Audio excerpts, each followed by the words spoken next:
Film की शुरुआत हमारे मुख्य किरदार किम से यू से होती है, जो ठंड के मौसम में अपनी मां की कब्र पर जाती है। अत्यधिक ठंड के कारण वो बेहोश हो जाती है, लेकिन जनरल नाम का एक घोड़ा उसे बचाने आता है और उसे वापस घर ले जाता है। वास्तव में उसके पिता एक घोड़ा प्रजनक है और जनरल उसकी मां का पसंदीदा घोड़ा है। जनरल अविश्वसनीय रूप से आज्ञाकारी है और सेन के प्रति बहुत परवाह करता है। घोड़ा उसके पीछे पीछे चलता है, स्कूल के बाद उसका इंतजार करता है और उसके साथ खेलता भी है। हालांकि सेम के पिता घोड़े के साथ उसके घनिष्ठ संबंध को नापसंद करते हैं। एक दिन ओक्लाहोमा के फार्म का एक कर्मचारी सेन को जनरल की पीठ पर बिठाता है और उसे जॉकी बनने की मूल बातें सिखाते हुए घुमाने ले जाता है।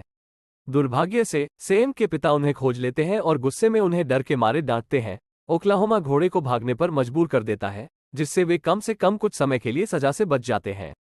घर वापस आते समय सेन एक प्रतियोगिता में घोड़ों की दौड़ लगा रहे जॉकी के एक समूह को देखती है। वो अपनी जॉकी मां की एक तस्वीर लेती है और किसी दिन उनमें से एक बनने की अपनी आकांक्षा व्यक्त करती है। जनरल के साथ बातचीत बंद करने की अपने पिता की चेतावनी के बावजूद से यून चुपके से अस्तबल में जाती है और घोड़े के साथ अच्छा समय बिताती है। वे साथ खेलते हैं, यात्रा करते हैं और सेयून जनरल की अच्छी देखभाल करती है। समय के साथ सेयून एक युवा कॉलेज की महिला बन जाती है। ये पता चलता है कि उसने अपने पिता की जानकारी के बिना चुपके से जॉकी की परीक्षा दी थी और परिणाम जल्द ही घोषित किए जाएंगे। उसका सपना अपनी मां के नक्शे कदम पर चलना और जॉकी बनना है। बाद में जब जनरल गर्भवती हो जाती है तो एक पशु चिकित्सक उसकी जांच करता है और निर्धारित करता है कि उन्हें बछड़े को जन्म देने में सहायता करने की आवश्यकता है। पशु चिकित्सक कहता है कि उनके पास बच्चे के घोड़े को जबरदस्ती बाहर निकालने के अलावा कोई विकल्प नहीं है। सेन हस्तक्षेप करने की कोशिश करती है, लेकिन वे परवाह किए बिना आगे बढ़ते हैं। दुर्भाग्य से जब वे सफलतापूर्वक बच्चे के घोड़े को बाहर निकालते हैं और उसे साफ करते हैं तो सेउन जनरल को देखती है और महसूस करती है कि वो मुश्किल जन्म प्रक्रिया से बच नहीं पाए। दुख से अभिभूत होकर सेउन रोती है और जनरल को गले लगाती है, कहती है कि घोड़ा उसकी मां की तरह था। जैसे जैसे बछेड़े का जन्म जटिल होता जाता है, पशु चिकित्सक बच्चे के घोड़े को मारने की सलाह देते हैं क्योंकि वो अपनी मां के बिना जीवित नहीं रह सकता। यवेटे और सेयुन के पिता दोनों ही बछेड़े के जीवन को समाप्त करने के लिए सिरिंज देने के लिए तैयार हैं। ठीक उसी समय सेयुन आगे आती है और बच्चे के घोड़े को किसी भी तरह का नुकसान होने से बचाती है। वो बछेड़े की देखभाल खुद करने का वादा करती है, जैसे वो अपनी मां के बिना बड़ी हुई थी। बिजली और गरज के साथ एक तूफानी रात में पैदा हुए उसने उसका नाम थंडर रखा और उसकी दिवंगत मां स्वर्ग में जनरल से अपने बच्चे की अच्छी देखभाल करने का वचन लिया। कुछ दिनों बाद सेयोन के पिता को हॉर्स रेसिंग एसोसिएशन से एक कॉल आती है जिसमें बताया जाता है कि सेयोन ने बिना उनकी जानकारी के एक पेशेवर राइडर परीक्षा के लिए साइन अप कर लिया है। इस बात से क्रोधित होकर वो सेयोन से सलाह किए बिना थंडर को बेचने का फैसला करता है, जिससे पारिवारिक विवाद होता है। सेयोन के पिता ने उसके लिए एक अलग भविष्य की कल्पना की है और उसे नाइट या जॉकी बनने का कड़ा विरोध किया है। बाद में सेयोन घर लौटती है और जब उसे पता चलता है कि उसके पिता ने थंडर को बेच दिया है तो उसे थंडर आसपास नहीं मिलती। गुस्से में वो अपने पिता के साथ गर्मागर्म बहस करती है, इस बात पर जोर देते हुए कि थंडर उसके लिए सिर्फ एक घोड़े से ज्यादा मायने रखता है। वो एक लाडला परिवार का सदस्य है। वो ओकला से पूछती है कि उसके पिता ने थंडर कहाँ बेचा और पास के बंदरगाह पर पहुंच जाती है। दुर्भाग्य से किस्मत उसके साथ नहीं होती क्योंकि वो बहुत देर से पहुंचती है और थंडर ले जाने वाली नाव पहले ही रवाना हो चुकी होती है, जिससे वो निराशा में पड़ जाती है। सेयुन बहुत देर तक रोती है और खुद ही नाइट अकादमी में दाखिला ले लेती है। वहां वो घोड़ों की देखभाल करती है और हर दिन सफाई करती है। ट्रेनिंग ग्राउंड में ज्यादातर पुरुष सवार होते हैं और वे अक्सर महिला सवारों को नीची नजर से देखते हैं। कोच किम, जिसका पैर घायल है, सेयुन पर विशेष रूप से कठोर है क्योंकि उसे अक्सर एक छात्र के रूप में चुनने के लिए आलोचना की जाती है। वो अपने प्रशिक्षुओं को जीतने के लिए कुछ भी करने देता है, भले ही इसका मतलब गंदी चालें खेलना हो। सेन को अपने साथी पुरुष शूरवीरों से दुर्व्यवहार और उपहास का सामना करना पड़ता है, लेकिन वह ये सब सहती है और अपने कर्तव्यों का पालन करती है। इसके बाद सेउन सफलतापूर्वक नाइट अकादमी से स्नातक हो जाता है और आधिकारिक तौर पर एक पेशेवर नाइट बन जाता है। सेयून उसके पास आता है और पूछता है कि वो अपने घोड़े को तेज दौड़ने के लिए चाबुक का इस्तेमाल क्यों नहीं करती।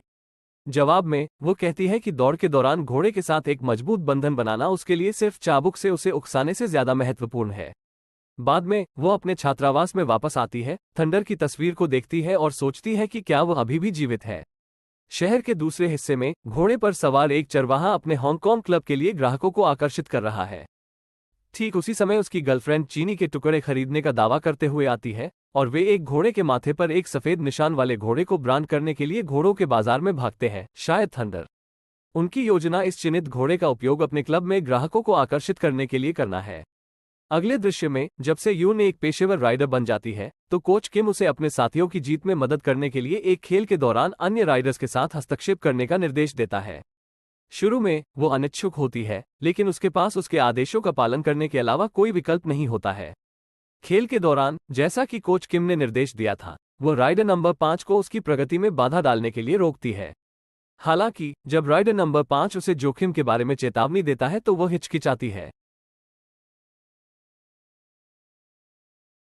हालांकि जब राइडर नंबर 5 उसे घोड़े से गिरने के जोखिम के बारे में चेतावनी देता है तो वो हिचकिचाती है अगर वो बहुत करीब आ जाती है। राइडर की सुरक्षा के डर से सेउन पीछे हटने का फैसला करता है, नंबर 5 को आगे निकलने देता है और एक स्थान का दावा करता है।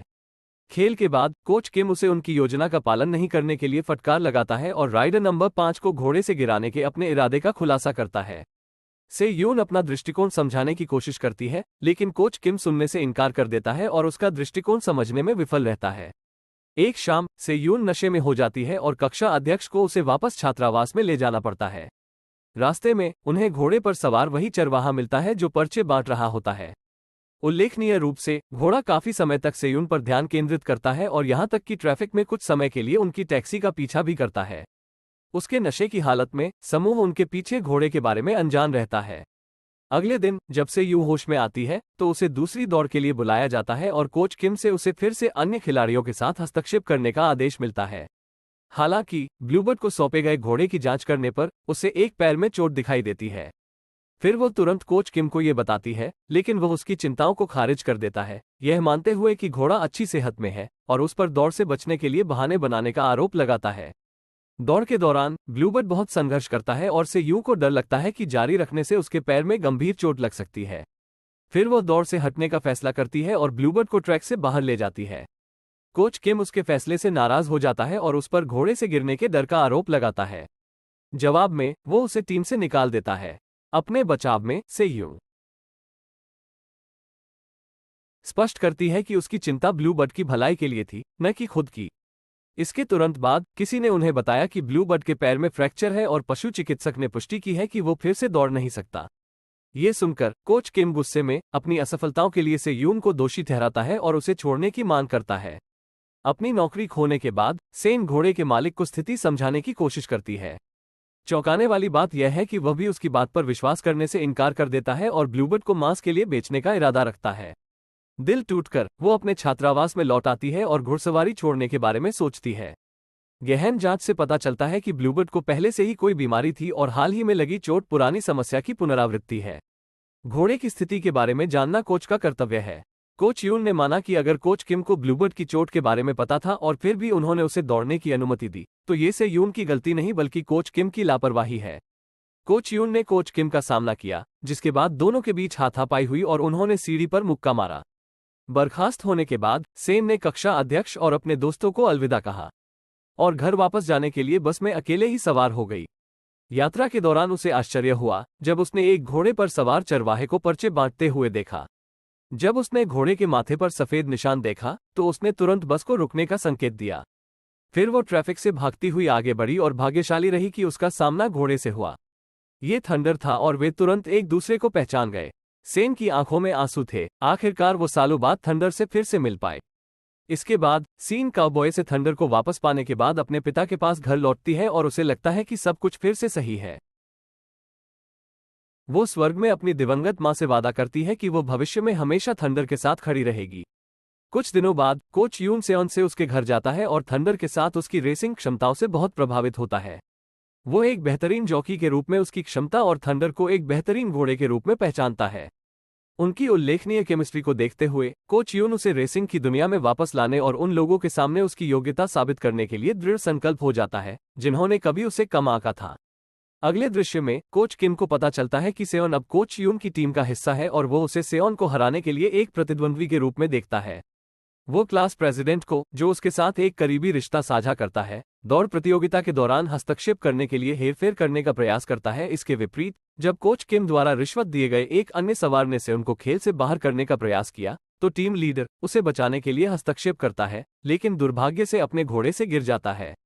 वो घोड़ों की भीड़ में फंस जाता है और अपनी जान गंवा देता है। इस घटना से यूम तबाह हो जाती है और वह बदला लेने और जिम्मेदार लोगों को दंडित करने की कसम खाती है, जिससे वो अपने पुराने विश्वासों को त्याग देती है।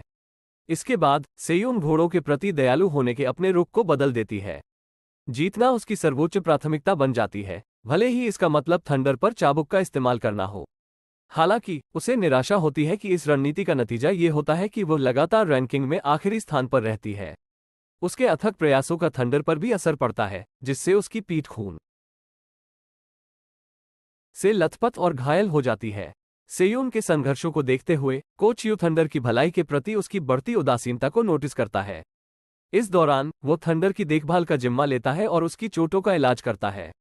सेयून को पता नहीं होता कि थंडर की तबीयत खराब हो गई है और उसकी नाक से खून बह रहा है। कोच यून उसे पशु चिकित्सक के पास ले जाता है और हालांकि शुरुआती निदान में फ्लू का पता चलता है, लेकिन वो सेयून को ये गंभीर खबर बताने से बचता है।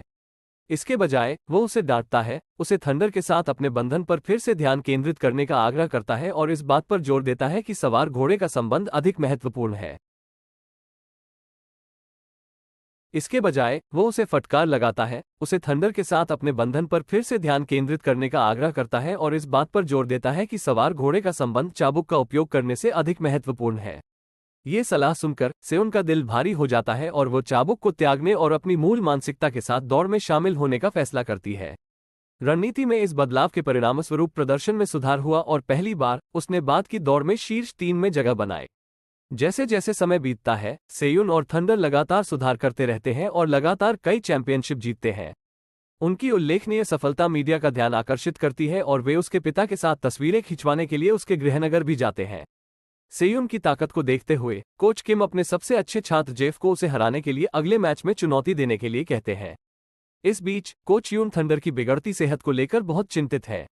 नाक से खून बहने के बाद आगे की जांच से पता चलता है कि थंडर के फेफड़े काम नहीं कर रहे हैं और सफल सर्जरी की संभावना बेहद कम है। ग्रैंड प्रिक्स के नाम से मशहूर प्रमुख रेस इवेंट के करीब पहुंचते हुए सेयुन थंडर को टहलने के लिए बाहर ले जाती है और आखिरकार उसकी गंभीर चिकित्सा स्थिति के बारे में सच्चाई जानती है। फिर वो तुरंत अपने कोच के पास जाती है और उसे सर्जरी की व्यवस्था करने का आग्रह करती है। पूरी टीम थंडर को जीवित रखने में मदद करने के लिए कुछ भी करने को तैयार है, लेकिन जब ऑपरेशन के कगार पर थंडर अकेले ट्रैक पर दौड़ता है तो ये स्पष्ट हो जाता है कि वो एक आखिरी रेस में प्रतिस्पर्धा करने के लिए दृढ़ है। सेयुन को पता चलता है कि थंडर को पता है कि उसका समय सीमित है और वो अपनी आखिरी रेस जीतना चाहता है। अंतिम दृश्य में सेयुन थंडर की इच्छा का सम्मान करती है और उसकी आंखों में आंसू भर आते हैं।